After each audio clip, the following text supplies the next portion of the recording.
மாண்பு உறுப்பினர் அவர்கள் சொல்வதை கவனத்தில் கொள்ளப்படும். மாண்பு உறுப்பினர் வானதி சீனிவாசன்.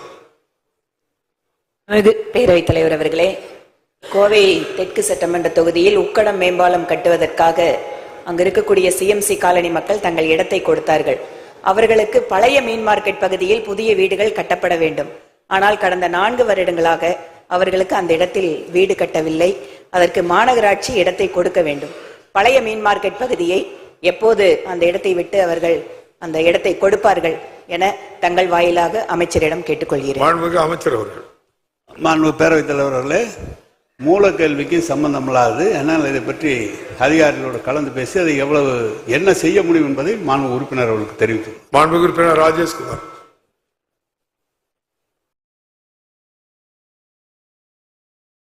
மாண்புமிகு பேரவைத் தலைவர் அவர்களே, கிள்ளியூர் சட்டமன்ற தொகுதியில் கொல்லங்கோடு நகராட்சி பகுதியில் செல்கின்ற ஏவிஎம் கால்வாய் கிட்டத்தட்ட ஒரு 8.5 கிலோமீட்டர் அந்த ஏவிஎம் கால்வாய் செல்கிறது. கடைசியில முடியக்கூடிய இடத்துல இறைமன் துறை என்கின்ற ஒரு கிராமம் இருக்கிறது. மறுபுறம் கலிங்கராஜபுரம் வைக்கலூர் என்கின்ற ஒரு கிராமம் இருக்கிறது. நீண்ட காலமாக ஏதாவது இடர்பாடு ஏற்பட்டால் இந்த இறைமன்துறை மக்கள் செல்வதற்கு பாதுகாப்பான இடத்திற்கு செல்ல வேண்டும் என்று சொன்னால் இறைமன்துறை கிராமத்தையும் வைக்கலூர் கிராமத்தையும் இணைக்கக்கூடிய ஒரு உயர்மட்ட இணைப்பு பாலம் அமைத்து தருவாரா என்பதை மாண்பு பேரவைத் தலைவர்களே, கடந்த ஆண்டே இந்த கால்வாயிலை தூர் எடுக்க வேண்டும் என்று தாங்கள் சொல்லி அதற்கான அதிகாரிகளுடைய நடவடிக்கை எடுத்திருக்கிறார்கள். எனவே மாண்பு உறுப்பினர்கள் சொல்வதை கவனத்தில் கொள்ளலாம். நிதிநிலைக்கு ஏற்ப அதை செய்து தருவதற்கு முயற்சி எடுக்கப்படும். மாண்புமிகு உறுப்பினர் பூமிநாதன்.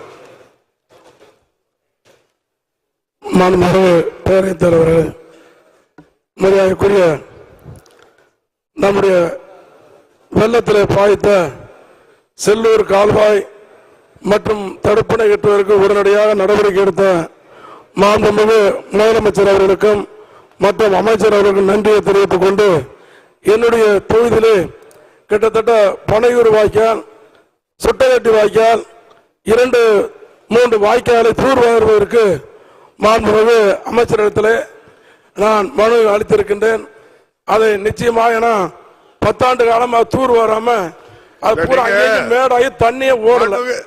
அதனால அதை செய்து தரும்படி அன்போடு கேட்டுக்கொள்கிறேன். இல்ல கால்வாய்னா நீர்வளத்துறை கால்வாயா? இது அமைச்சர் மாநகராட்சி மாநகராட்சி. மாண்புமிகு அமைச்சர் பேரவைத் தலைவர்களே, மாநகரத்தின் நடுவில் இருக்கிற மாநகராட்சிக்கு உட்பட்டப்பட்ட வாய்க்கால் என்றால் மாநகராட்சி தூர் வாரப்படும். மாண்பு உறுப்பினர்கள் சொன்னதை கவனத்தில் இருக்கிறோம். எனவே இப்போது கூட உங்களுக்கெல்லாம் செல்லூர் ஏரியை மாண்பு முதலமைச்சர் அவர்கள் நேரடியாக பார்த்து அங்க இருக்கிற உடனடியாக அந்த வாய்க்காலை கட்ட வேண்டும் ஏனென்று சொல்லி அதற்காக 13 கோடி நிதி ஒதுக்கி உடனடியாக பணியும் துவக்கப்பட்டிருக்கிறது. மதுரையை பொறுத்தளவு பல்வேறு பணிகள் இந்த ஆட்சியிலே நடைபெற்றுக் கொண்டிருக்கிறது. மேலும் கூட்டு குடிநீர் திட்டம் மதுரை புறநகர் பகுதிகளுக்கு 2000 கோடி ரூபாய் செலவிலே கூட்டு குடிநீர் திட்டமும், மதுரை மாநகருக்கு கிட்டத்தட்ட 1500 கோடி திட்டத்திலே கூட்டு குடிநீர் திட்டமும், பாதாள சாக்கடை திட்டங்களும் தொடர்ந்து மதுரை மாநகருக்கு அனைத்து செய்யப்பட்டுக் கொண்டிருக்கிறது. வாய்க்கால்களை தூர்வார இந்த ஆண்டு அதுக்கான முயற்சி எடுக்கப்படும். மாண்புமிகு உறுப்பினர் தளவாய் சுந்தரம்.